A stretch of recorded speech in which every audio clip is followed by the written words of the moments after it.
Texas లో handyman cleaning plumbing services కోసం సంప్రదించండి Insta service. Experience same day same hour service. For more details visit instaservice.com. నమస్తే, నేను Keshav. Welcome to Suman TV. మనం ఎంత దూరం వెళ్ళినా మన సంస్కృతిని, సాంప్రదాయాల్ని, మన భాషని అస్సలే వదిలిపెట్టలేం అని చెప్పేటువంటి లక్ష్యంతో పనిచేస్తున్నటువంటి సంస్థ నార్త్ అమెరికన్ తెలుగు సొసైటీ. భాష, సామాజిక సేవ ఈ రెండు రంగాల్లో ముందుంటుంది ఈ సంస్థ. మరోసారి కన్వెన్షన్కి సిద్ధమవుతుంది. రెండు తెలుగు రాష్ట్రాల ముఖ్యమంత్రులతో పాటు తెలుగు నేలపై ఉన్నటువంటి అనేక మంది ప్రముఖుల్ని అమెరికా గడ్డపైకి ఆహ్వానిస్తోంది నాట్స్.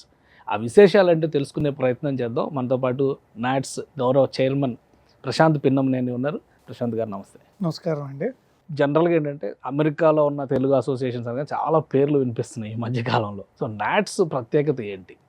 నాట్స్ ఇందాక మీరు చెప్పినట్టండి, నాట్స్ అనగానే ఎవరికన్నా రెండు గుర్తు రావాలండి. భాష, సేవ. ఆర్గనైజేషన్ పెట్టిన రోజు నుంచి భాషే రమ్యం సేవే గమ్యం అనే నినాదంతో స్టార్ట్ చేసి మన కల్చర్ని ఎలా ప్రిజర్వ్ చేయాలి, అక్కడ మన తెలుగు ప్రజలకి ఎలా సేవ చేయాలి, అక్కడే కాకుండా మన రెండు రాష్ట్రాల్లో కూడా సేవా కార్యక్రమాలు ఎలా చేయాలన్నది మెయిన్ ఫోకస్. కల్చరల్ అవనివ్వండి, స్పిరిచువల్, లిటరరీ, తెలుగు ఫాంట్ ఒకటి క్రియేట్ చేసాము. ఇట్లా ఎన్నో ప్రోగ్రామ్స్ చేసుకుంటా మనం దీన్ని నెక్స్ట్ జనరేషన్స్ కూడా మన భాషను ప్రిజర్వ్ చేసుకుంటూ వెళ్ళాలనేది ప్రధాన లక్ష్యం. ఇక మనము సర్వీస్ గురించి వస్తే, సర్వీస్లో మళ్ళీ రెండు టైప్స్ చేస్తామండి. ఒకటి ప్రోయాక్టివ్గా చేసేది, రియాక్టివ్గా చేసేది. మనకి తెలుగు వాళ్ళకి అక్కడ ఏ ఆపద వచ్చినా కూడా గో టు ఆర్గనైజేషన్ లాగా నాట్స్ అనేది ఉండాలి అనేది. వాళ్ళు 1888 ఫర్ తెలుగు కానీ, helpline@natsworld.org కానీ ఈమెయిల్ చేసినా, కాల్ చేసినా ఇమీడియట్గా మా టీము రియాక్ట్ అయ్యి వాళ్ళకి మాట సహాయం కానీ, ఆర్థిక సహాయం కానీ, ప్రాసెస్ సహాయం కానీ ఇట్లాంటివి చేసుకుంటా ముందుకు వెళ్తున్నాం.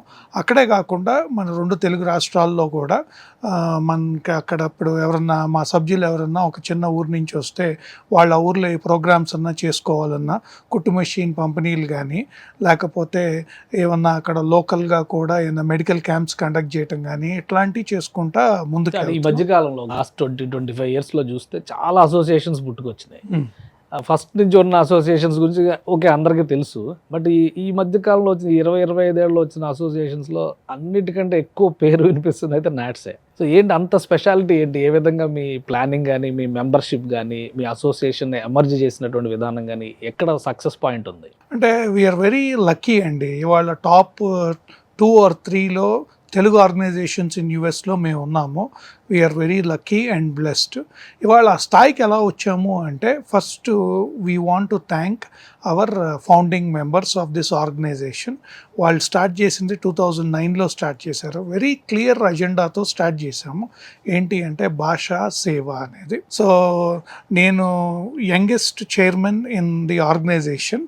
సో ఇప్పుడు ఏమైందంటే 1950s 60s ఆ ఇయర్లో బాగున్న ఆర్గనైజేషన్ స్టార్ట్ చేస్తే నేను చైర్మన్ కింద తీసుకున్న తర్వాత నాట్స్ 2.0 కింద చేసి దీన్ని ట్రాన్స్ఫార్మ్ చేసి నెక్స్ట్ 10-15 ఏళ్లలో how we can sustain this organisation అనుకుంటాం. నాతో పాటు ఇప్పుడు మా ప్రెసిడెంట్ గారు మదన్ పాములపాటి గారు, ఆయన కూడా is the youngest president so far in the organisation.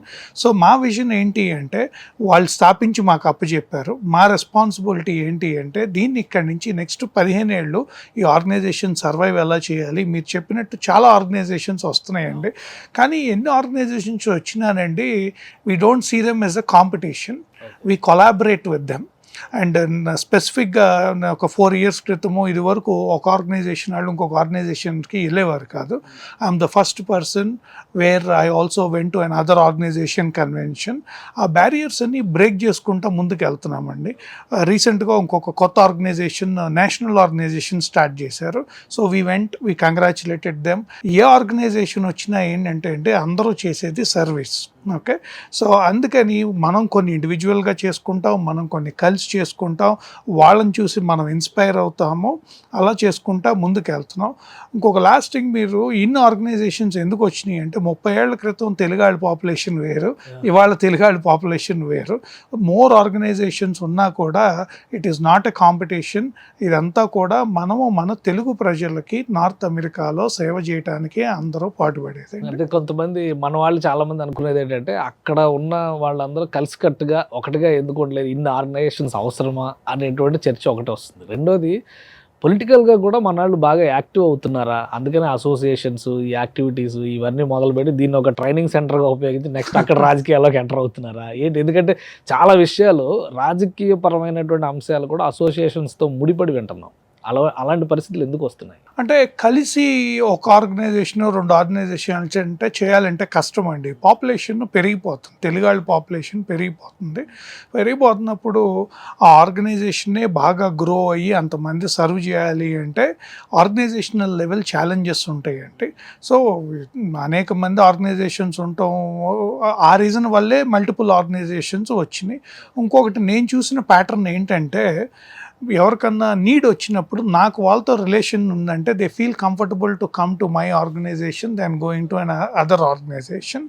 ఇంకా పొలిటికల్గా అక్కడ ఎవరికన్నా వెళ్ళాలి అంటే ఈ ఆర్గనైజేషన్స్తో సంబంధం లేదండి. US is a land of opportunities. మీరు టాలెంట్ ఉండి హార్డ్ వర్క్ చేసుకుంటే ఈ ఆర్గనైజేషన్ సపోర్ట్తో వాళ్ళు పొలిటికల్గా వెళ్ళాల్సిన అవసరం అయితే ఏమీ ఉండదని నా గట్టి నమ్మకం అండి. మీరు ఇప్పుడు ఉన్నటువంటి పరిస్థితుల్లో కన్వెన్షన్ ప్లాన్ చేశారు, 8th కన్వెన్షన్. ఇది మీరుండే లొకేషన్లోనే ఈవెంట్ ఆర్గనైజ్. ఏంటి స్పెషాలిటీ ఏంటి? పైగా 2 రాష్ట్రాల ముఖ్యమంత్రులు ఆహ్వానించారు, చాలా మంది తెలుగు ప్రముఖులకు మీరు ఇన్విటేషన్స్ ఇచ్చారు. ఈసారి కన్వెన్షన్ స్పెషాలిటీస్ ఏంటి? ఫస్ట్ ఈ కన్వెన్షన్ లీడ్ చేసేది మా పాస్ట్ చైర్మన్ శ్రీనివాస్ గుత్తుకొండ గారు. అండ్ టాంపాలో ఉంటారు, నేను టాంపాలోనే ఉంటారు. వెరీ రేర్గా కన్వెన్షన్ జరిగే చోటే చైర్మన్ ఉంటారు. సో ఇద్దరం ఉండటం వల్ల కొద్దిగా ఎక్స్పెక్టేషన్స్ భారీ అంచనాల్లో ఉన్నాయి. ఎందుకంటే 2 senior leaderships from one or the same organisation being at the same place అని. తెలుగు రాష్ట్రాలు 2 తెలుగు రాష్ట్రాల ముఖ్యమంత్రులకి ఇన్విటేషన్ ఇచ్చామండి. ఎందుకంటే ఆర్గనైజేషన్ మేము ఇక్కడ చాలా సేవా కార్యక్రమాలు చేసుకుంటూ ఉంటాము. మేము వెళ్ళి మర్యాదపూర్వకంగా వెళ్ళి ఇద్దరికి ఇచ్చి మా ఆర్గనైజేషన్ గురించి ఈ లేటెస్ట్గా చేసే కార్యక్రమాల గురించి వివరించాము. డిఫరెంట్గా ఏముంటుంది ఈసారి అంటే 3-4 years నుంచి 80+ years వచ్చే వాళ్ళ వరకు ఎవ్రీ ఏజ్ కేటగిరీకి ఆ కైండ్ ఆఫ్ ప్రోగ్రామ్స్ ప్లాన్ చేస్తున్నాము. అదే కాకుండా 2 తెలుగు రాష్ట్రాల ప్రజలకి జిల్లాల వారీగా, అంటే ఫర్ ఎగ్జాంపుల్ ఒక్కొక్క జిల్లా నుంచి ఒక ఫుడ్ ఐటమ్ తీసుకొచ్చి పెట్టడము, అట్లాంటివి బాగా డిఫరెంట్గా ప్లాన్ చేస్తున్నాం. అంటే కల్చర్, ట్రెడిషన్ మొత్తం అంతా అక్కడే culture, tradition, entertainment and to make them feel home. ఎప్పుడు మనకి అమెరికాలో ఉన్న వాళ్ళు బాగా మిస్ అయ్యేది ఏంటంటే మన ఊర్లో ఉన్న ఎన్విరాన్మెంట్ మిస్ అవుతూ ఉంటాం పండగలప్పుడు. కానీ ఈ reason for doing this convention is always to create that festival kind of environment. ఎంత దూరంగా ఉన్నా కూడా అక్కడ మన గ్రామంలో ఉన్న వాతావరణాన్ని తీసుకొచ్చి మనం అమెరికాలో ఉన్నా కూడా ఇండియా ఏమాత్రం మిస్ అవ్వట్లేదు అన్నది క్రియేట్ చేయాలన్నది మా ప్రైమరీ గోల్. సినిమా సెలబ్రిటీస్ కూడా చాలా మంది వస్తున్నారు కదా, చాలా మంది ఈవెంట్ కూడా ఆర్గనైజ్ చేశారు హైదరాబాద్ లో. ఏంటి అందులో ఉన్న స్పెషాలిటీస్ అంటే ఒక క్రికెట్ మ్యాచ్ ప్లాన్ చేశారు, క్రికెట్ టీమ్స్ కూడా సెట్ చేసేసారని చెప్పని సమాచారం ఉంది. ఏంటి అది? అంటే మన ఇండియన్స్ కి మెయిన్ గా తెలుగు వాళ్ళకి the most favourite sport is cricket అండి. దాన్ని కూడా ఈ కన్వెన్షన్తో లింక్ పెట్టి కన్వెన్షన్ వచ్చే వాళ్ళందరికీ కూడా ఆ క్రికెట్ కూడా చూసి, ఈ సెలబ్రిటీస్ ఆడే గేమ్ చూసి we want them to feel entertained అనమాట. ఆ కోణంలో ఆలోచించి ఈ క్రికెట్ అనేది వచ్చింది. We're very blessed. మన వెంకటేష్ గారు మేము వెళ్ళి అడిగిన వెంటనే ఇమీడియట్గా ఆయన లీడ్ తీసుకుని చేస్తామని చెప్పారు.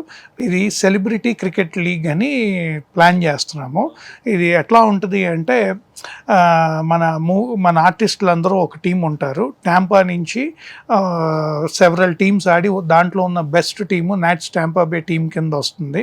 అండ్ యుఎస్లో మాకున్న చాప్టర్స్ ఉన్న డిఫరెంట్ లొకేషన్స్లో వాళ్ళందరూ ఆడి వాళ్ళందరి నుంచి నాట్స్ యుఎస్ఏ టీం అని ఒకటి వస్తుంది.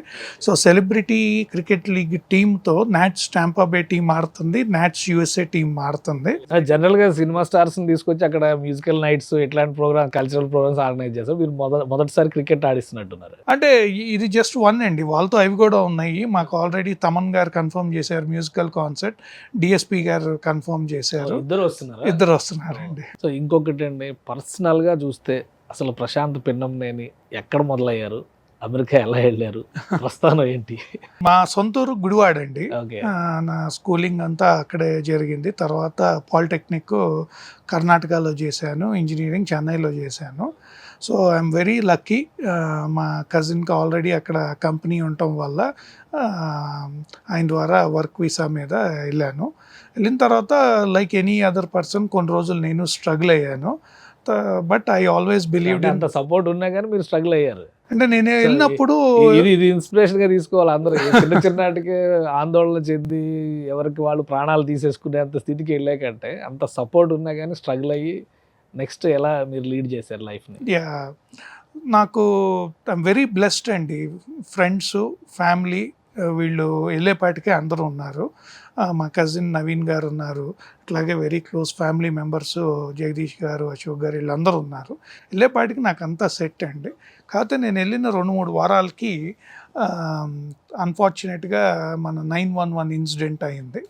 అయ్యటం వల్ల ఎకానమీ బాగా డౌన్ అయిపోయింది. ఒక 1.5 year 2 years జాబ్ రాలేదు. వరల్డ్ ట్రేడ్ సెంటర్ కోల్చగానే అక్కడ ఎకానమీ కూడా కొలాప్స్ అయిపోయింది. అవునండి, అవును. అప్పుడు ఉద్యోగం లేదు. వీళ్ళందరూ సపోర్ట్ చేస్తున్నా కూడా ఒక టైం తర్వాత మనకు కూడా రెస్పాన్సిబిలిటీ ఉంటుంది. బాగా ఇబ్బంది పడ్డాను. ఎన్ని జాబ్లు అప్లై చేసినా వచ్చేవి కావు, ఎన్ని అప్లికేషన్స్ పెట్టినా. నైట్ ఏదో ఉద్యోగం చేసుకునేవాడిని హోటల్లో. నైట్ 7 నుంచి పొద్దున్నే 7 దాకా 9 నుంచి లేచి చేసుకున్నా వచ్చేది. కాకపోతే ఆ రోజుల్లో నాకు బ్రేక్ త్రూ ఎలా వచ్చింది అంటే, అప్పుడు ఏ ఉద్యోగం ఉంటే ఆ ఉద్యోగానికి అప్లై చేసిన తర్వాత సబ్జెక్ట్ తెలిసినా లేకపోయినా చదువుకుంటూ ఉండేవాడిని అండి. కష్టపడే మనస్తత్వం నాది, అలా కష్టపడ్డాను కాబట్టి ఒకరోజు బ్రేక్ త్రూ వచ్చింది. ఆ రోజు నుంచి ఎప్పుడు వెనక చూసుకోవాల్సిన అవసరం కానీ లేదు. ఇప్పుడు టైంతో పోలిస్తే అది ఇంకా క్రిటికల్ డేస్ అని అనుకోవాలి కదా. ఎందుకంటే అమెరికాలో టోటల్ ఇంటర్నల్ సెక్యూరిటీ మొత్తం రివిజన్ చేయాల్సిన పరిస్థితి, అవును. ఇంటర్నేషనల్ రిలేషన్స్ మొత్తం ఒక రకంగా దెబ్బతినిపోయినాయి. అమెరికా వర్సెస్ అరబ్ కంట్రీస్ అనే పరిస్థితి వచ్చేసింది. నెక్స్ట్ యుద్ధాలు జరుగుతాయి అనే ఆందోళన ఉంది. సో అంటే ఇప్పటికంటే అది ఇంకా చాలా టఫ్ టైం అని అనుకోవచ్చా? పర్సనల్గా ఆలోచిస్తే డెఫినెట్గా టఫ్ టైం అండి. ఎందుకంటే అప్పుడు మాకు భయం కూడా ఉండేదండి కొద్దిగా. చాలా మంది ఇండియా నుంచి పాకిస్తాన్ నుంచి వెళ్ళిన వాళ్ళందరినీ స్క్రూటినీ చేశారు, మళ్ళీ వెనక్కి స్కూటీ కాదు, పంపించారు. కొద్దిగా అక్కడ లోకల్గా ఉన్న వాళ్ళు కూడా వాళ్ళు చూసే విధానము మన వల్ల అయిందా, వాళ్ళకి డిఫరెన్స్ తెలవదు. మనం ఏ దేశం నుంచి వచ్చేవారనేది పెద్ద తెలవదు.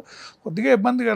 అలా చూసుకుంటే ఇవాళ ఉన్నది చాలా తక్కువ అండి. ఎందుకంటే ఇవాళ ఎవరు వెళ్ళినా కూడా మన పాపులేషన్ ఎక్కువైపోయి ప్రతి ఒక్కరికి ఏదో సపోర్ట్ సిస్టమ్ ఉంది, ఆర్గనైజేషన్స్ ఉన్నాయి, అన్నీ ఉన్నాయి. ఇవాళ అప్పటికన్నా ఇప్పటికీ సోషల్ మీడియా ఉంది, లాట్ ఆఫ్ కాంటెంట్ ఉంది. దీనికి అప్పటి మీద చూస్తే ఇప్పుడు ఉన్నది చాలా లో స్కేల్లో ఉంది. దీనికి మనం కంగారు పడిపోయి అందరికీ కూడా నేను చెప్పేది ఏంటంటే ఎటువంటి డెసిషన్స్ తీసుకోవద్దు. ఓకే. సో ఒక ఎంప్లాయీ నుంచి ఎంప్లాయర్గా ఎలా మారారు? ట్రాన్స్ఫర్మేషన్ ఏం జరిగింది? కష్టపడ్డానండి. బేసిక్గా జాబ్ చేసుకుంటే ఉండేవాడిని, ఈవినింగ్ టైము మళ్ళీ బిజినెస్ కార్యక్రమాలు చూసుకునేవాడిని, వీకెండ్ కష్టపడేవాడిని. సో అంటే అమెరికాలో ఎవరు వెళ్ళినా ఎంటర్ప్రెన్యూర్ మెంటాలిటీ అనేది వచ్చేస్తుంది ఆటోమేటిక్గా అక్కడ ఉండే అవకాశాలను బట్టి. చాలా మంది ముందు ఎంప్లాయీగా వెళ్తారు, తర్వాత ఏదో ఒక బిజినెస్ స్టార్ట్ చేస్తారు, సక్సెస్ చూస్తారు. ఎందుకు అమెరికా అంత ల్యాండ్ ఆఫ్ ఆపర్చునిటీస్ అనుకునే స్థాయికి ఎదగలిగింది? ఇండియాలో అలాంటి అవకాశాలు ఎందుకు రావడం లేదు? మీరు ఏమన్నా కంపారిటివ్ స్టడీ చూసారా? నేను అమెరికాలో గురించి చెప్తాను, ఇండియాలో ఎందుకు రావడం. అమెరికాలో ఏంటంటేనండి ప్రాసెస్ ఇస్ వెరీ ఈజీ అండి. మీరు కంపెనీ పెట్టుకోవాలి అనుకుంటే 15 minutesలో ఇన్కార్పొరేట్ చేసేసుకోవచ్చు. Okay, very easy, process is easy. Then మీరు రైట్ వే చేసుకొని ప్రాపర్గా చేసుకుంటే the probability of success is very very high. Okay, so మీ సక్సెస్ కూడా దాని మీదే ఆధారపడి ఉంది. నేను మల్టిపుల్ బిజినెసెస్ ఉన్నాయండి. అన్నీ అది చెప్పా కదా, మన బిజినెస్ మోడల్ కరెక్ట్ అయితే అయ్యి మనం కష్టపడి మనం రైట్ వే చేసుకుంటే there are plenty of opportunities in US. అంటే ఓన్లీ మీ బిజినెస్ అమెరికాకే పరిమితమా? తెలుగు రాష్ట్రాల్లో కూడా ఏమన్నా ఆలోచనలు ఉన్నాయా? తెలుగు రాష్ట్రాల్లో కూడా ఉన్నాయండి. మాకు ఇక్కడ బిజినెస్లు ఉన్నాయి, అక్కడ కూడా ఉన్నాయి. సో 2 చోట్ల ఉన్నాయండి. సో ఇప్పుడు కన్వెన్షన్కి సంబంధించి ఈ ఈవెంట్స్ అన్ని ప్లాన్ చేశారు, అలానే అంతమందిని ఇన్వైట్ చేశారు. నెక్స్ట్ దానికి సంబంధించి అక్కడ జరగబోయేటువంటి యాక్టివిటీస్ కానీ షెడ్యూల్స్ కానీ ఎప్పటిలోగా ఫైనల్ అవుతాయి? ఇక్కడ నుంచి ఇన్వైట్ చేసినటువంటి వాళ్ళు అటెండ్ అవ్వడానికి నాట్స్ చేస్తున్నటువంటి ప్రణాళిక ఏంటి? ఫస్ట్ థింగ్, ఒక convention July 4th, 5th and 6th of this year అండి. అండ్ ఇది టాంపా కన్వెన్షన్ సెంటర్లో జరుగుతుంది. 600,000 స్క్వేర్ ఫుట్ అండి మొత్తం ఆ infrastructure. 6 lakhs square feet area మొత్తం. Area. అంటే మన వాళ్ళకి lakhs లో చెప్తే ఈజీగా ల్యాక్స్ అండి. So first time NATS convention హిస్టరీలో ఏం చేస్తున్నామంటే 2 డిఫరెంట్ స్టేజెస్ పెడుతున్నామండి. మార్నింగ్ స్టేజ్ ఒకటి, ఈవినింగ్ స్టేజ్ ఒకటి. ఎందుకంటే చాలాసార్లు ఈ కన్వెన్షన్స్లో జరిగేది ఏంటి అంటే ప్రోగ్రామ్ డిలేతో స్టార్ట్ అవుతుంది. ఎందుకంటే మ్యూజిషియన్స్ తమన్ గారు, డిఎస్పి మ్యూజిక్ కాన్సర్ట్స్ పెర్ఫామ్ చేసే వాళ్ళకి సెటప్ టైం పడుతుంది. అందుకని 2 డిఫరెంట్ స్టేజెస్ ప్లాన్ చేస్తున్నాం. ఈ కన్వెన్షన్ సెంటర్ కూడా లొకేషన్ ఏంటి అంటే హిల్స్బరో రివర్ను ఆనుకుని ఉంది. So beautiful waterfront views ఉన్నాయండి. అది కాకుండా హోటల్స్ కూడా right across the convention centre JW Marriott 2 hotels ఉన్నాయి. So this is definitely, and ఇది entire thing middle of Tampa బేలో ఉంది. So the location wise, infrastructure wise this is the best we are able to get. So coming to ఇక్కడ వచ్చే వాళ్ళందరినీ hospitality is very big అండి. వాళ్ళు flight ఎక్కిన కాడి నుంచి మళ్ళీ ఇక్కడ ఫ్లైట్ దిగేదాకా ఎవ్రీ మినిట్ ఇక్కడ నుంచి వచ్చే సెలబ్రిటీస్, గెస్ట్లందరికీ best of the best experience ఇవ్వాలని ప్లాన్ చేస్తున్నాం. అదేవిధంగా అక్కడ వచ్చే మాకు attendees July 4th banquet night ఉంటుందండి. July 5th మార్నింగ్ స్టార్ట్ చేస్తాము కన్వెన్షన్ అఫీషియల్ కిక్ ఆఫ్ చేసి. 5th morning, 5th evening programmes అన్నీ ఉంటాయి. 6th కూడా ఉంటాయి. అండ్ టీటీడీ వాళ్ళకు కూడా మేము రిక్వెస్ట్ పెట్టామండి, ఏమన్నా అక్కడ ఇక్కడి నుంచి ప్రీస్టులు వచ్చి టీటీడీ కళ్యాణం చేయించాలి అక్కడ అనేది. Maximum cultural, literary, spiritual, social, health అవేర్నెస్లో ఏదేది పాసిబిలిటీస్ ఉన్నాయో అన్నీ చేయటానికి చేస్తున్నాము. నాట్ ఓన్లీ ఏజ్ పరంగా కాకుండా వాళ్ళ బ్యాక్గ్రౌండ్ బట్టి ఇద్దరు ఉమెన్కి కానీ లేకపోతే డాక్టర్స్కి కానీ ఐటీ వాళ్ళకి కానీ అందరికీ ఏదో ఒక వాల్యూ యాడ్ ఇవ్వాలి ఈ కన్వెన్షన్ నుంచి బయటికి వెళ్ళే లోపల అనేది ట్రై చేస్తున్నామండి. సో మీద బిగ్గెస్ట్ కన్వెన్షన్ అవుతుందా ఈ ఇయర్లో? ఇంకా వేరే కన్వెన్షన్స్ కూడా ఉన్నాయా? అంటే బిగ్గెస్ట్ వేరే ఆర్గనైజేషన్స్ కూడా చేస్తున్నాయండి. వేరే ఒక అంటే మీరు 2 సీఎంలు పిలిచారు, కేంద్ర మంత్రులు పిలిచారు, అలానే సెలబ్రిటీస్ విషయంలో కూడా డిఎస్పి తమన్ వీళ్ళందరూ వస్తున్నారు కదా. సో ఒక మంచి బొనంజా ఉంటుంది మీ ఈవెంట్లో అనిపిస్తుంది. అంటే వేరే ఆర్గనైజేషన్స్, ఇప్పుడు తానా ఆర్గనైజేషన్ ఉందండి, వాళ్ళు కూడా July 3rd, 4th and 5th చేస్తున్నారు. ఇందాక మేము చెప్పినట్టు our mind set is collaboration, not competition. మేము వాళ్ళతో కూడా వర్క్ చేస్తున్నాము. కలిసి మేము ఎవరినన్నా కొంతమందిని తీసుకొచ్చి 2 రోజులు అక్కడ, 2 రోజులు ఇక్కడ అనేది. ద గోల్ ఏంటంటే tomorrow someone else can do a bigger event. మేము చేసే దాంట్లో we want to give the best experience for the attendees, మన తెలుగు వాళ్ళకి. అండ్ ఇక్కడి నుంచి వచ్చే ఎవ్రీ గెస్ట్ కూడా the best of the best ఇవ్వటమే మా ప్రధాన లక్ష్యం. ప్రశాంత్ గారు, నాట్స్ ఆర్గనైజేషన్ రన్ చేసేటువంటి విషయంలో ప్లానింగ్ కానీ మీ ప్రోగ్రామ్స్ యాక్షన్ ప్లాన్ కానీ ఏ విధంగా ఉంటుంది? ఐఎమ్ బ్లెస్డ్ అండి. నాట్స్ మెంబర్స్ అందరూ నన్ను నమ్మి నన్ను చైర్మన్ కింద అపాయింట్ చేశారు. చేసినప్పుడు నా ఆలోచన విధానం ఎలా ఉంది అంటే, first main goal transformation is important. NATS 2.0 అనే నినాదంతో స్టార్ట్ చేసి మెయిన్ గోల్ ఏంటి అంటే how can we make this organisation survive even after 15 years. మేము 1970s, 80s వాళ్ళందరూ ఇప్పుడు ఉన్నారు. 90sలో పుట్టిన వాళ్ళు ఈ ఆర్గనైజేషన్ ముందుకు ఎలా తీసుకెళ్ళాలి, 2000లో పుట్టిన వాళ్ళు ఈ ఆర్గనైజేషన్ 15 years తర్వాత మనం వాళ్ళకి ఈ ఆర్గనైజేషన్ని ఏ ప్లాట్ఫామ్ కింద తయారు చేసి ఇస్తే వాళ్ళు ది వాల్యూస్ని ఎలా ముందుకు తీసుకెళ్లాలన్న మీదే లాట్ ఆఫ్ థాట్ ప్రాసెస్ పెట్టామండి. సో ఆ జర్నీలో ఫస్ట్ ఏంటంటే మనం చేసే ప్రోగ్రామ్స్ ఎక్కువ ముందు వాళ్ళ క్యాటర్ చేయటం మొదలెట్టాము. ఫర్ ఎగ్జాంపుల్ కాలేజ్ అడ్మిషన్స్ కానీ, అక్కడ చదువుకున్న పిల్లలు కాలేజ్ అడ్మిషన్స్కి అప్లై చేయాలంటే అది కానీ, రోబోటిక్స్ ప్రోగ్రామ్స్ కానీ, చెస్ ప్రోగ్రామ్స్ కానీ, చిన్నపిల్లలకి ఇంకా మ్యాథ్, ఎస్ఏ కాంపిటీషన్స్ కానీ, ఇవన్నిటితో ఒక సైడు అట్లా స్టార్ట్ చేసాం. ఇది కాకుండా ఉమెన్ మీద ఎక్కువ ఫోకస్ చేసామండి. హౌ కెన్ వీ మేక్ మన Telugu ఉమెన్ని, how can we make them into entrepreneurs, and how can we bring lot of awareness. చాలా మందికి ఫైనాన్షియల్ లిటరసీ ఉండకపోవచ్చండి. హస్బెండ్ అంతా చూసుకుంటారు కదా, మనకేముంది అన్నట్టు ఉంటారు. So we started thinking in that direction. What is important for them. Worst case ఏదన్నా హస్బెండ్కి అయినప్పుడు వాళ్ళకి అన్ని ఇబ్బంది లేకుండా చేయటం. చాలామంది ఓవర్లుక్ చేసేదండి ట్రస్ట్ అండ్ విల్ ఒకటి ఓవర్లుక్ చేస్తారు. సో ఆ ప్రోగ్రామ్స్ ఎంకరేజ్ చేస్తా, విల్ ఇమీడియట్గా సైన్ చేయించటము, ఒక ఎస్టేట్ ప్లానింగు, ట్రస్ట్ ప్లానింగు ఎట్లా చేయాలి, అవేర్నెస్ ప్రోగ్రామ్స్ స్టార్ట్ చేసామండి. ఇది కాకుండా రెగ్యులర్గా మేము చాలా ప్రోగ్రామ్స్ ఏం చేస్తుంటే పిల్లలకి చిన్నప్పటి నుంచే మనం సర్వీస్ ఇన్కార్పొరేట్ చేసి ఆ సర్వీస్ చేసే దానికి కూడా ఎక్కువ మంది అవర్స్ పెడితే ప్రెసిడెన్షియల్ అవార్డ్స్ ప్రోగ్రాము మొన్న నేను తీసుకున్న తర్వాత రఘు రొయ్యూరి గారు ఆయన అప్రూవ్ చేశారండి. ఇట్లా చేసుకుంటూ వెళ్తుంటే వాళ్ళ పిల్లలకు కూడా ఏంటంటే చిన్నప్పటి నుంచి సేవ అనేది మైండ్లో ఇన్స్టిల్ అవుతుంది. అదే కాకుండా వాళ్ళకు కూడా కాలేజ్ అడ్మిషన్స్ అప్పుడు వీళ్ళు అకాడమిక్గానే కాదు కమ్యూనిటీ గురించి ఆలోచిస్తున్నారు అనేది అట్లా చేసాము. ఇది కాకుండా మేము ఇంకా కొత్తగా వచ్చిన స్టూడెంట్స్కి రెగ్యులర్గా ఇమిగ్రేషన్ పాలసీస్ చేంజ్ అవుతూ ఉన్నాయి. ఇమిగ్రేషన్ అప్డేట్స్ ఇప్పించడం కానీ, ట్యాక్స్ ప్లానింగ్ చేపించడం కానీ, లేకపోతే చాలామందికి టెక్నికల్గా స్ట్రాంగ్గా ఉంటారండి, కమ్యూనికేషన్ సెల్ఫ్ కాన్ఫిడెన్స్ ఉండదు. ఇక్కడి నుంచి కొంతమంది ఎక్స్పర్ట్స్ని తీసుకొచ్చి ఆ ప్రోగ్రామ్స్ కానీ స్టార్ట్ చేయడం కానీ చేశాము. ఇట్లా డిఫరెంట్గా చేసుకుంటూ వచ్చి ఇంకొకటి మెడికల్ స్క్రీనింగ్ అండి, అవేర్నెస్ రెగ్యులర్గా మెడికల్ క్యాంప్ క్రియేట్ చేయటం, బ్రెస్ట్ క్యాన్సర్ అవేర్నెస్ కానీ, లేకపోతే క్యాన్సర్ అవేర్నెస్ ప్రోగ్రామ్స్ కానీ, ఇంకా ఎవరైనా బోన్ మ్యారో మ్యాచెస్ అవి కూడా చాలా డ్రైవ్స్ చేశామండి. అట్లాంటిది ఎవరికన్నా వస్తే అమెరికన్స్ మనకు మ్యాచ్ అవుదండి. మన వాళ్ళందరి దగ్గర ఇట్లాంటి కన్వెన్షన్స్ అప్పుడు బోన్ మ్యారో డ్రైవ్స్ పెట్టించి తీసుకుని మన నేషనల్ రిజిస్ట్రీ డేటాబేస్లో పెడితే ఎప్పుడన్నా ఎవరికన్నా మ్యాచ్ కావాలి అనుకుంటే లుకప్ చేయడానికి.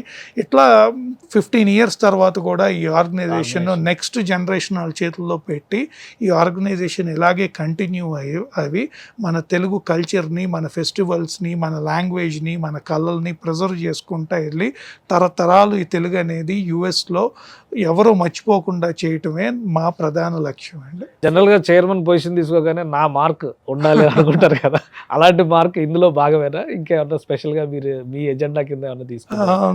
నా మార్క్ కన్నా మా టీమ్ మార్క్ అనేది నేను ఆలోచిస్తానండి. As of now I'm very happy. ఎందుకంటే ఈ మధ్యన మేము చాప్టర్స్ ఎక్స్పాన్షన్ అనేది చేయలేదండి. మా పాస్ట్ చైర్మన్స్ చేసినప్పుడు కోవిడ్ కానీ వేరే కారణాల వల్ల కుదరలేదు. సో ఆల్రెడీ మేము 7-8 చాప్టర్స్ లాంచ్ చేశాము. ఎవరు ఊహించినట్టు అందరూ చాప్టర్స్ లాంచ్ అనగానే బిగ్గర్ సిటీస్లో ఆలోచిస్తారు. మేము డిఫరెంట్గా మారుమూల చిన్న ఊర్లో అమెరికాలో ఇక్కడ కూడా చాప్టర్ స్టార్ట్ చేస్తారా అన్న ఊర్లో అక్కడ తెలుగు పాపులేషన్కి కూడా చేసాం. ఇంకొకటి సోఫార్ మా బోర్డు తరపున కానీ మా ఈసీ తరపున కానీ మాకున్న టీంతో ఐఎమ్ వెరీ హ్యాపీ. ఎందుకంటే కొత్త చాప్టర్లో కూడా మనం పుష్ చేయకుండా వాళ్ళే ఎంతూసియాస్టిక్గా ప్రోగ్రామ్స్ చేస్తున్నారు. మేము చైర్మన్ కింద అయిన తర్వాత బోర్డు సెలక్షన్ కమిటీలో first time more than 60% of కొత్త పీపుల్ వచ్చారు. సో ఓవరాల్ మా జర్నీలో చూసుకుంటే ఐఎమ్ వెరీ బ్లెస్డ్. మా బోర్డ్ మెంబర్స్కి, మా ఈసీకి, మా చాప్టర్ కోఆర్డినేటర్స్కి, నాట్స్ మెంబర్స్ అందరూ కూడా I'm getting excellent support from them. మేము అనుకున్న ప్లాన్ ప్రకారం జరుగుతున్నాయి. NATS organisation is growing at a very good level. We're very happy అండి. థ్యాంక్ యూ ప్రశాంత్ గారు, మీ అభిప్రాయాలను తెలియజేసినందుకు. ఇది నాట్స్ ఒక బిగ్గెస్ట్ ఈవెంట్ ప్లాన్ చేసింది. ఒక కన్వెన్షన్లో భాగంగా తెలుగు సంస్కృతి, తెలుగు భాష, తెలుగు జీవన వైవిధ్యానికి సంబంధించినటువంటి షోకేస్ అమెరికాలో ఆవిష్కరించబోతుంది. క్రికెట్ దగ్గర నుంచి అన్ని రకాల కార్యక్రమాలని ఒక కార్యాచరణగా తీసుకున్నటువంటి పరిస్థితి. అలానే వీటితో పాటు సేవా కార్యక్రమాల్లో నాట్స్ అమెరికాలోనే టాప్ 3 తెలుగు ఆర్గనైజేషన్స్లో ఒకటిగా నిలుస్తుంది. రాబోయే రోజుల్లో అదే స్థాయిలో సేవల్ని అందిస్తామని ప్రశాంత్ గారు చెప్తున్నారు. ఇది special discussion. Keep watching. Thank you అండి. Thank you.